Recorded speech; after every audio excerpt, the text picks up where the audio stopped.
can't see interference from the legislature as a productive way of controlling how people think instead of how to think. Thank you. I want to follow up then on something that several of you said, which is talking about parental freedom, but also the idea that parents don't own their children and children should have some freedom. What is your position on laws that require teachers to tell parents if a student suggests a pronoun change? Leanne Smith. I am absolutely against such a law. And I believe that a child needs the ability to have some privacy outside their parents. So, no, I'm very much against that law. Tim Cotton.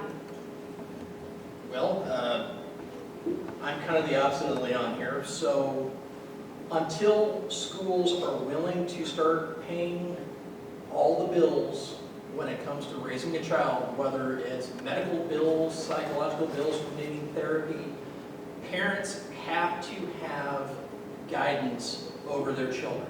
Now, some schools, they like to say that, hey, this person isn't a good role model for these children, we know better. But that is not the school's decision to make, and it's not their place to decide. Parental rights are exactly that, parental rights. Whatever rights that they have for the children, that is what that parent grants that child as part of the growing up process, as part of the education process. As kids grow up and know more, you grant them more freedom. But that is the parent's choice, not legislatures, not teachers. If you try to hide things from parents, you are in direct violation of parental rights and parental guidance and legal rights that they have over their children. Thank you. Heidi Beidinger. So we're talking about parental rights, right? That's what the question is? About laws that require teachers to tell parents if a student suggests a pronoun change for themselves or a name change. So this is a culture war thing, right? This is ginned up. This is not a thing. This is not happening routinely in the classrooms, right? Teachers need to be given the support and the respect to be able to do their jobs. Our legislature, including my opponent, Dale Devon, has villainized being a teacher, has made it unpopular, has made it difficult. They hold down their salaries. We have some of the lowest teacher wages in the country. Everybody else around us has figured it out. We don't have universal pre-K. Other states have figured it out. We don't feed all of our kiddos breakfast and lunch, but the other states have figured this out. Why are we doing this to our public education? And here's the thing. You vote blue, and we can change this. Charlie Florance. You can also vote yellow as well. It's a nice blend between all the yeah. So I learned my courtesy at a very hard school. My great aunt, Margaret Edgerton, forced us to read Gloria Vanderbilt's messaging on courtesy. And the foundation of all courtesy, call people what they want to be called. So, to me, this is a non-issue. I'd like to echo what you said. We don't want to make mountains out of molehills, and worse, we don't want to make legislative choices based on feelings rather than facts. Melissa Kauffman. The question, the way it is asked, makes me wonder, when did we lose sight of treating a symptom rather than finding the cause? There shouldn't be a reason that a parent should ask for legislation to be told something about their child. They are responsible for that child legally. They are responsible for that child financially. And worse yet, it seems like this hits on the fact that there's a lack of communication between the school, the parent, and the child. Why don't we work on the problem? Better communication, better parenting, better schools, better reasons that our child doesn't feel like they have to hide something from their parent or from a teacher. Start working on relationships. Legislation is not the way to fix everything. Thank you.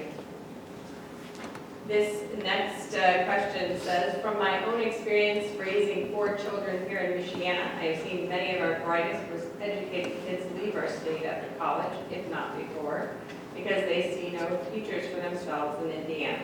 They're dismayed too by one-party government. What would you do to make our state attractive to young people who are leaving here despite strong family ties? And I do have 4 children, but this is obviously not written by me because mine would only go to college if they could live at home. So not everybody's leaving, but for those who are, how do we keep them? How do we make this state more attractive? Tim Wesco. Well, I think the old adage, there's more than corn in Indiana, definitely needs to be explored more. So the Indiana Economic Development Commission has done a lot to try to bring in businesses that are going to be attractive to high school graduates, those coming out of college.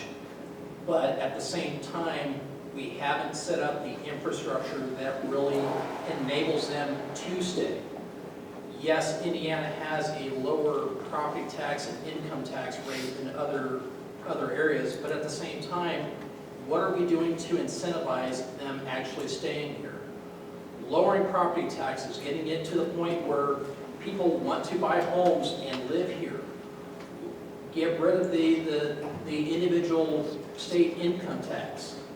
Enable people to keep more money in their wallet. When you have a lower cost of living in Indiana, and you lower the taxes on top of that, you incentivize more people to stay here in Indiana, you keep the brain trust that you're developing here instead of exporting it out. Thank you. Heidi Beidinger. So how do we keep young people in Indiana? It's actually pretty simple. We need to improve pay growth. We are dead last for pay growth, Indiana. And if you're hearing this theme of Indiana, we are at the bottom of a lot of metrics: health, family, children, pay, and so forth. But if we work on pay, that makes it attractive. But that's not all. We need access to high-quality health care. Do you know that a third of our counties, we have 92 counties, a third of them don't have a place where you can deliver a baby? There are no doctors, no OBGYNs in those counties. That's very unattractive to a young family, right? Those are the kinds of things that we need to work on.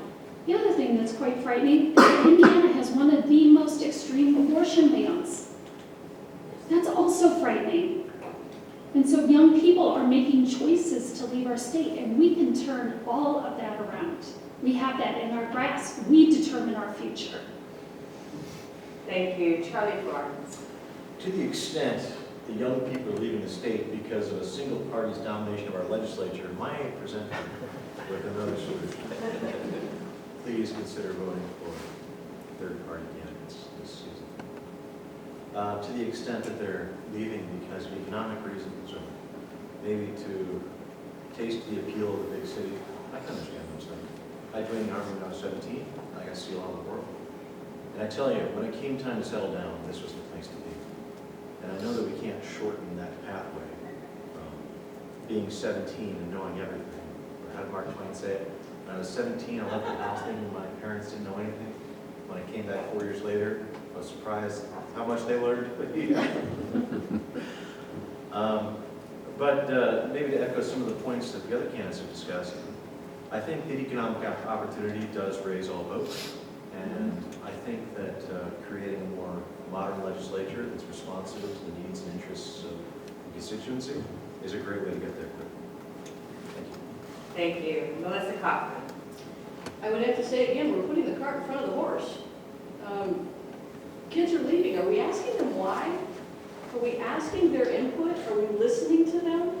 I don't think we are. And that's one of the biggest points. My campaign slogan is a new voice. A new voice means not just mine, but everybody I can listen to. Everybody's voice I can go down there and share and say, look, this is what I hear from Hoosiers. This is what I hear from our children. This is what I hear from our parents.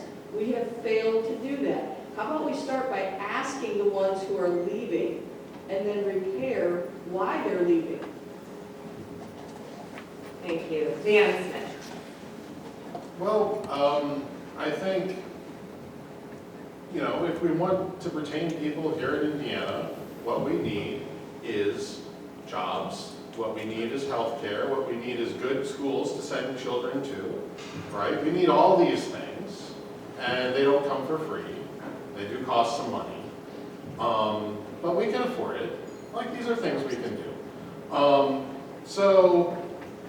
And also, I think another aspect of that comes down to we need to pass something like the Freelance Isn't Free Act that was model legislation for local ordinance in New York City. We need to protect workers from their employers, and we need to go after white-collar criminals and enforce laws. That's what we need to do if we want people to stay here in Indiana. Thank you.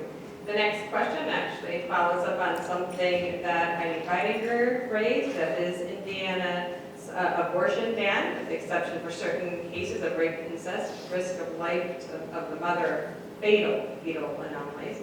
What is your view of Indiana's current abortion law? Does the ban go too far, not far enough, or is it just right? Heidi Beidinger. Oh boy. So I want us to restore Roe in this country, and I want it to be national. Women deserve to have agency over their own bodies. I trust women to make decisions about their own bodies, and that's what needs to happen, period. I want to say something about my opponent, Dale Devon. He voted for an even more extreme version of the abortion ban. He said he wanted to do away with the exception for rape, incest, and fatal fetal anomaly. Can you imagine? His own family asked him not to do that. He said this on television to a reporter. His own family asked him not to do it, and he did it anyway. That's who's in charge right now. That's the one-party rule that we have. We don't have balance, and we've got to bring balance back to the State House. I trust women, period, and we need to restore women's rights in Indiana. Charlie Florance. So this is a perfect example of why referendums are so important. Because even if you're part of the vocal fringe on either side of this issue, I think you'll find that if you look inward, there are more people who share a common ground than don't. While I believe, and I think it's hard to disagree with, ending an uncomplicated pregnancy is a tragedy. But what's more true is it's a tragedy that we've created a situation where that's a preference. And what I mean by that is, how can a legislature moralize on the issue when they've created so many more issues that are attacking women who are in this situation? So I think until that moral high ground of equality of outcomes and equality of consideration is taken into account, we have no business moralizing abortion. Melissa Kauffman. This is a very hard topic for me because I am divided for a few simple reasons. This issue is not as simple as discussing the mother's rights, because I, on the other hand, took a more broad view and said, what about the father's rights? That's also his child. Leon down there said that the parent does not own the child. At what point do we determine that the parent doesn't own or does own the child? What about the child's rights? Are we working to protect those rights? Are we working to protect the father's rights? It's not a cut and dry, cookie cutter answer to abortion. There isn't one. And there has to be a way to bring people together and protect everyone and be fair. But does this particular law here, which tries to put in some significant restrictions, get that balance, or no? think it worked towards a balance, but maybe went a little too far. But at the same time, we've gone in both directions too far. We need to find a middle ground. We need to find a way to be fair to all parties involved. And in my opinion, I personally feel there are 3 individuals involved in that decision. One of them doesn't have a voice, and the father's voice has never been considered. Leanne Smith. I say the decision to get an abortion or not lies on the person who is pregnant, their doctor, and whomever else they choose to involve or not. And that's it. I think, really, if you're pregnant, it's your choice. I know, you know, if there's a healthy relationship, I don't think very many women are going to cut their partner out of this thing. In fact, they're probably, it's a, you know, desired child. They probably don't want to get an abortion unless there's a medical issue. So let's be realistic. And, you know, people have rights, and I think we have really kind of lost track of boundaries in some cases, especially on the case, in the issue of abortion. Thank you. Tim Cotton. So, my opinion is this legislation is essentially trying to legislate morality. But the real question that we should be asking ourselves, you know, why are we treating this symptom and reacting to the symptom when we're not addressing the root cause of what's going on? What led to this point where somebody has to make the horrific decision of whether they have to have an abortion or not, or want to get an abortion or not? If we start addressing these root causes that led to that pregnancy, where they have to decide and figure out whether that's an option or not, that's what we should be going after.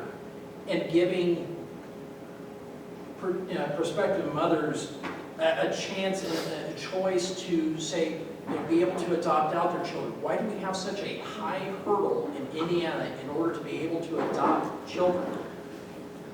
Thank you. Can I add something to the conversation? So we're talking, you know, abortion is an outcome. Abortion healthcare is an outcome. I do want to add to the conversation something about prevention, right? In the United States, about 50% of all pregnancies are unplanned. They're unplanned. Can you imagine? So we have these unplanned pregnancies. What can we do to help prevent an unplanned pregnancy? We need to be looking at our public schools and our education. What kind of education are we providing kiddos about their bodies? Men and women, boys and girls. What are we doing about that? We need to be investing in prevention.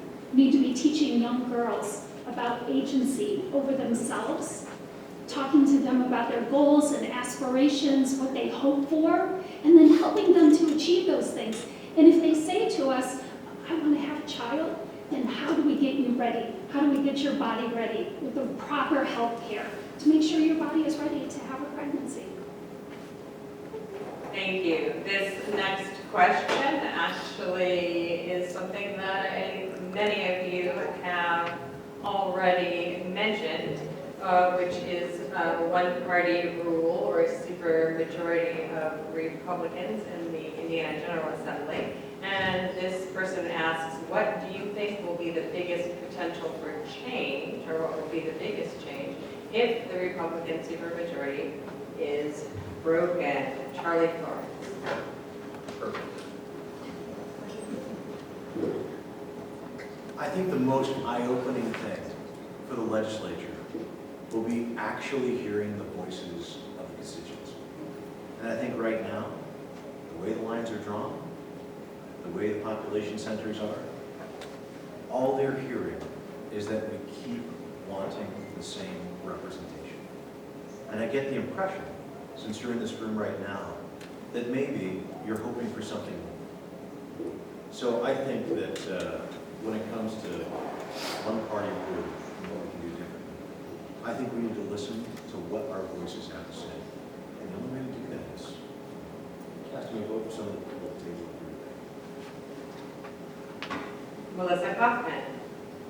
I have said often, if I was able to pick the perfect world for this, I would do away with party affiliation. Why can't a candidate just run as themselves, represent themselves and what they stand for, what they want to do, what their opinion is on things, instead of voters relying on a party affiliation to assume that that's what their candidate stands for. Far too often, the party is running the platform. They're running the candidate, they're telling the candidate what to stand for, what not to stand for, and we should be working on putting out quality candidates that can just stand on doing the right thing, period, regardless. I'd like to see getting away from a party choice during the primary. If I go in there as a voter, I should not have to determine whether I'm a Republican or a Democrat, because maybe I want to vote for a Libertarian, a Democrat, a Republican, or an Independent, but I have to go into the primary and declare a ballot, and I only get the candidates that are on that small ballot. Stop that. Stop disenfranchising voters from their choice to do anything they want. Let me just follow up with you on that, because the primary, of course, for the Democrats and the Republicans is to pick their candidates to appear on the November ballot, whereas Libertarians use a convention instead. Are you suggesting there be two general elections, or like, how would you have a party select its candidates without party affiliation? My meaning in that is as a voter should be able to go into that primary and choose, regardless of the party affiliation, who they want on the ballot for that position. Whether it's a Democrat, a Republican, or a Libertarian, or an Independent, they should have the open choice of any party. Because why are we telling voters that their only choice going into the primary is if you're going to vote for that party? It shouldn't be that way. They should be able to choose the best candidate. Just like if I'm an employer, I'm going out and looking for the best employee for a position. When we're electing officials, we're electing an employee to work for us. I want the best employee, and it shouldn't matter to me what their party affiliation is. Give me quality, not party affiliation. Constitutional amendment to allow the blanket primary that they used to have in California. Leon Smith. I'm a big supporter of trying to create a stable multi-party democracy that supports more than three parties. And to do that, we really need to go after first past voting. And for single winner elections, I prefer approval voting because it's simple and robust and has nice mathematical and game theoretic properties.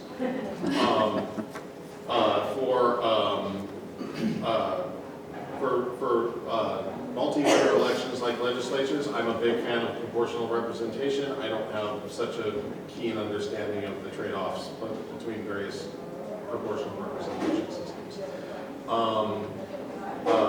And, you know, a lot of my things are, except for the probably nuclear power, my positions are very in line with the Democratic Party, but, you know, that's all very principled, you know. The party's not telling me what to say or what to think, because that's what I believe. Tim Cotton. Well, we've kind of gone over a couple different fields there. Could you repeat the question so we can go back to basic? Yes. The question is,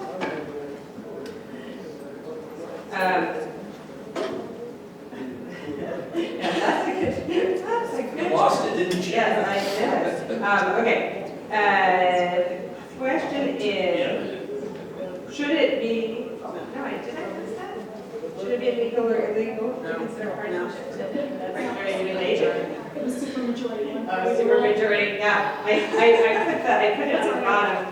Here, right, it's, what will be the biggest potential for change if the Republican supermajority is broken? Sorry, I'm looking at the next I would say that I do think it's important that right now in this country, we are pre-filtering against way too many ideas and just dismissing them out of hand. And we need to like be a little bit more, exhibit the inductive attitude a little bit better. All right. Biggest potential for change. Well, for the biggest potential for change to get away from the supermajority, well, I'm kind of biased, I would say the Libertarian Party of Indiana. I think we have done a lot as a political organization to shift the message. You know, a good example of this is the governor debate right now. Before last election with Donald Rainwater, nobody was talking about property taxes and income taxes and doing what we could to reevaluate how we're doing that. By a third party, the Libertarian Party participating in the debates and making the discussion and changing the inertia of which direction that we're going, we helped shape the direction of the debate for this election cycle.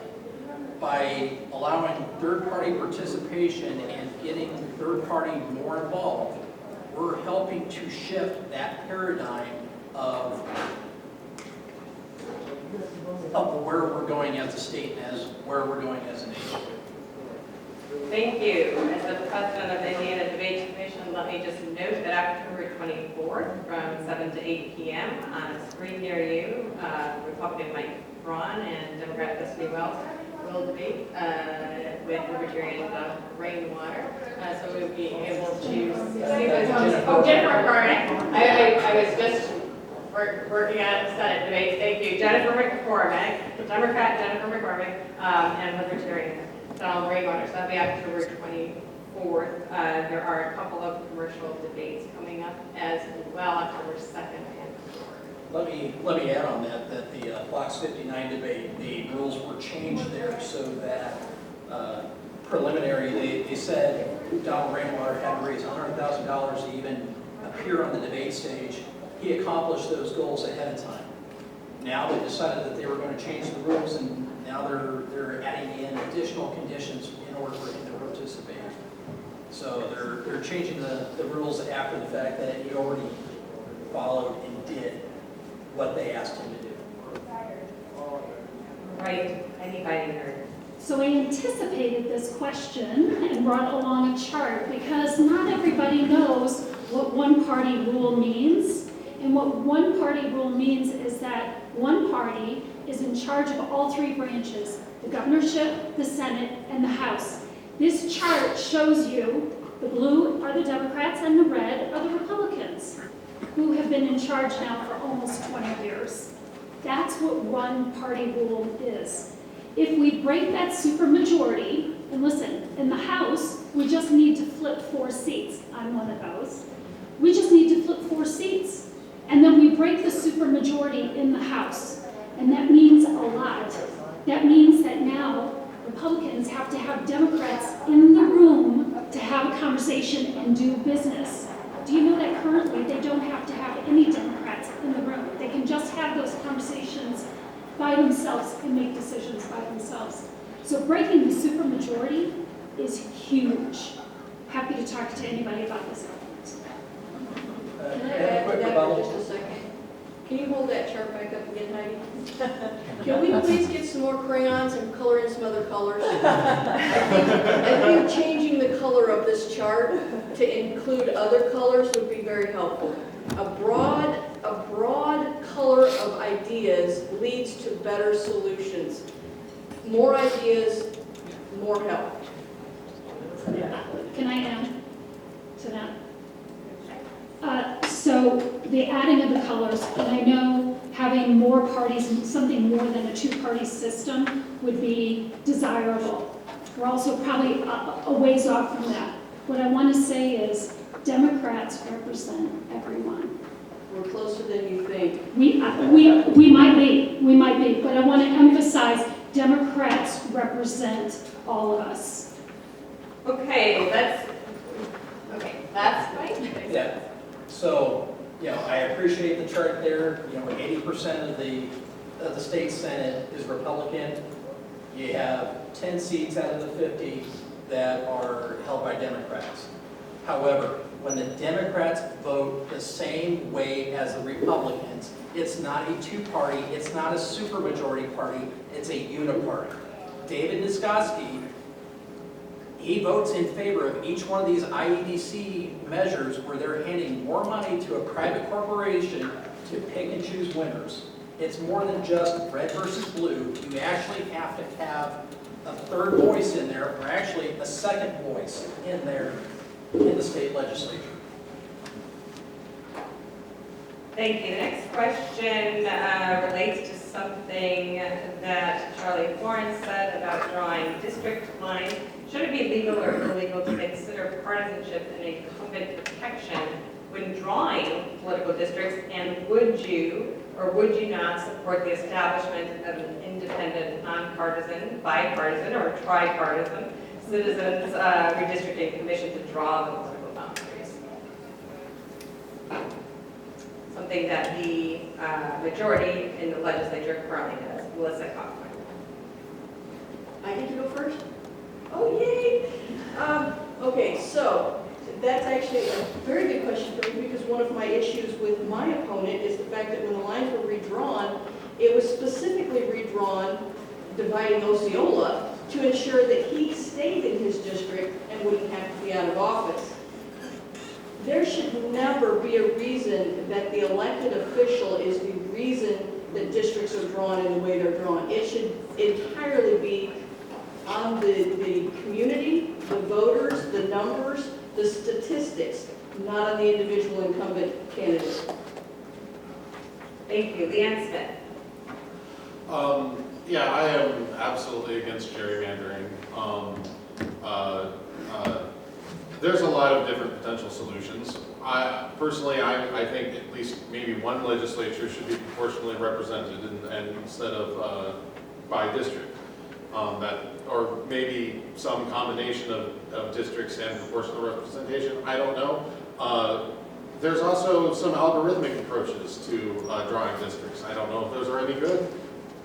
All in all, I think the nonpartisan redistricting commissions have done an adequate job throughout the country, as long as they don't get captured by basically the partisan interests. And yeah, it's a challenge. I mean, you know, Julius Caesar modified the calendar of Rome to because you know Rome was choosing leap years based on who was in office. And so, you know, there's always going to be some shenanigans that crop up, and we need to cut down on the shenanigans. Okay, and Tim Cotton, yes or no, illegal to consider partisanship and incumbency protection, and do you support a independent redistricting commission? I absolutely support an independent redistricting commission. When you have a 51% of one party deciding that that's all they have to have in order to decide how a redistricting happens, you will have gerrymandering. When you have a tripartisan committee that says, okay, 2 out of the 3 of the parties need to agree that this is fair, you have a lot less likely possibility of shenanigans being played, and that means people have to be above board when that is going on. Yes, you can still have corruption to take place, but you increase the likelihood for an equitable outcome. Thank you. Heidi Beidinger. So gerrymandering is how we got this. It's that simple. Gerrymandering, Dale Devon is in office because gerrymandering favors him. They carved out a part of Mishawaka, gave it to Maureen Bauer's district because she's a Democrat and is in a largely Democratic area, and they carved that out and gave her those Democrats so that his district would be more Republican. That's what's happened here. We absolutely need to do away with this gerrymandering business. We do need a nonpartisan group of people who are making that determination. Charlie Florance. I know the Supreme Court has ducked the issue on whether there's any legal basis for changing the way the district lines are drawn. And I don't know that I'd be able to add anything more or less to what their discussion's already covered. And I sure as heck wouldn't follow in Caesar's footsteps. So in this case, I would just say I think the proposed bipartisan or tripartisan or quadpartisan solution to drawing lines is perfectly adequate. People move. Geographical features make some maps look weird. But I think at the end of the day, we can draw things in a way that doesn't just keep power in weird places. Thank you. The next question says, Indiana ranks poorly when it comes to maternal and infant health. What, if anything, could the legislature do about this problem? And how important is women's health and women's rights to your platform? This goes first to Leanne Smith. Indiana is near the bottom in the country in terms of maternal health and infant mortality at this point in time, unfortunately, and the U.S. as a whole is near the bottom of the industrial world on the same topic, and I don't get why we don't have it together. We need some universal health care. We need to make sure that women can get the checkups they need when they want to have a baby. And they don't have to worry about funding or access to a doctor or a hospital or, we need to make sure that we take care of our people and we can afford to do that. Thank you. Tim Wesco. So Indiana's approach to improving maternal and infant health should avoid just throwing more money. So in the last legislative session, that's what we did. We threw millions and millions of dollars at the health department in order to try to get the health departments under one banner, all operating the same way as control